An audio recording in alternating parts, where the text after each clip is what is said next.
This is Goku's son, DBZ, and today I thought I would do a little bit of a discussion, first impression video on a game. Of course, I uploaded my first amount of gameplay of yesterday. Now, not the first overall, but just starting out, trying out the story mode, or story campaign, or prologue, if you will. Really good. I'm pretty impressed for what the gameplay I've already played, like training and stuff to get that a little bit better hang of the overall, of course, game mechanics. Though I'm still learning a lot. And that is the game Battleborn. Of course, PS4 version of the game. One thing I'll say about Battleborn is I don't get all the hate, honestly, here on YouTube and on social media towards Battleborn. It's unfortunate that its popularity has shrunk quite a bit over the past year. Unfortunately, it came out at a very bad time in 2016 because it came out at the same point, if you will, of another game you may have heard of called Overwatch. And thus, yeah, they both came out within like 2 weeks of each other, unfortunately. And what I don't get is why Overwatch fanboys bash and try to say that they copied a lot of things from, I guess you could say, Battleborn and maybe some of the art style. Though I'll be honest, I've watched some gameplays and stuff, plus one of my friends, which rabid fan of Overwatch, but to be fair, he's also a rabid fan over anything that has to do with Blizzard. Me, myself, I don't have those same fanboy views or ties to Blizzard. I currently only own 2 Blizzard games ever made, and that is Warcraft 2, The Dark Saga for the original PlayStation, and Diablo 3 Rebirth Souls for PS3. Those are the only Blizzard games I own. With that said, of the games so far, I've tried a Battleborn. One thing I'll say about this game is I'm enjoying the story mode. It is nice to see how more and more first-person shooter type games of nowadays are actually doing more story modes and stuff, and that's interesting. There's 2 game genres that are now starting to really add a story mode to. One being, of course, the first really pushing to evolve with the times over the past 15 or so years, really since the new millennium, when first-person shooters, FPSs, really came into their own, to be fair. Unfortunately, there is, of course, that big, massive amount of first-person shooter fans who only play multiplayer games and stuff. And of course, the one who made that famous was Halo, to be honest. Though, nowadays, if you look in the mainstream, frankly, the one that is the most famous now when it comes to the multiplayer mode of first-person shooters is probably the Activision franchise, known as, of course, Call of Duty. Though you also have other big ones. But the point is on this. Artistically, I think I understand why some fans of Overwatch try to say there's artistic similarities, but Battleborn was released first and even started production on the game before Overwatch. Now, we look about a year later. I looked at the games at launch. I bought this a couple months back. You can buy this brand new now, brand new at GameStop for $10. That's an insanely good deal. That was one of the things that convinced me. Plus, I was curious in the beginning to try this game out. I looked at a lot of reviews recently on YouTube when I saw this price. I was like, why are so many people bashing this game, I wonder?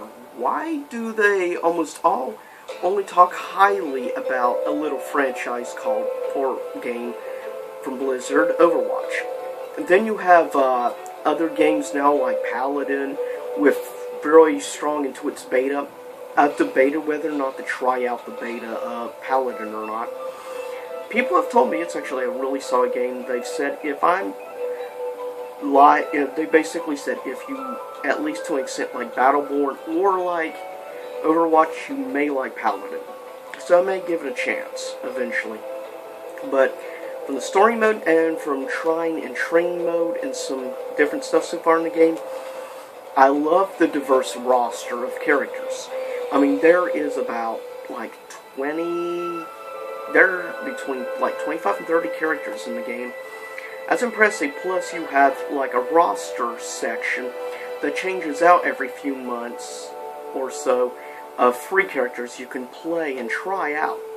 If you really want to keep them permanent, you can pay for them. But at the very least, at least it's giving you the opportunity to try like 4 or 5 different characters that get swapped in and out every so often. You get to try for free. So if you like it, at least you didn't have to pay for it to try them out. That's one perk. Also, there's a lot more. I've talked to one of my friends. He showed me like Overwatch and stuff, what overall content he has. This game has more characters overall. It has probably a better selection of designs, at least on things. And I've never been the biggest, online person. That's one of the reasons why I'm happy this actually has a story mode to it, which from what I've understood, Overwatch does not apparently. Paladin, I'm assuming not, since it started as a free-to-play game. Now this has become a free-to-play game. Now, it's worth it. I mean, if you want to go strictly free-to-play, go ahead and get the basic game, but pay $10 and you get extra content, extra characters, extra skins, good variety, and I love the silliness and over-the-top voice acting job of the characters in the game.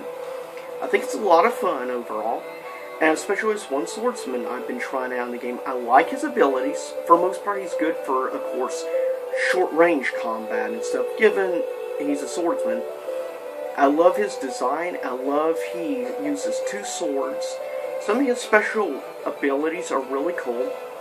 Plus one where he makes like this energy X and it throws it.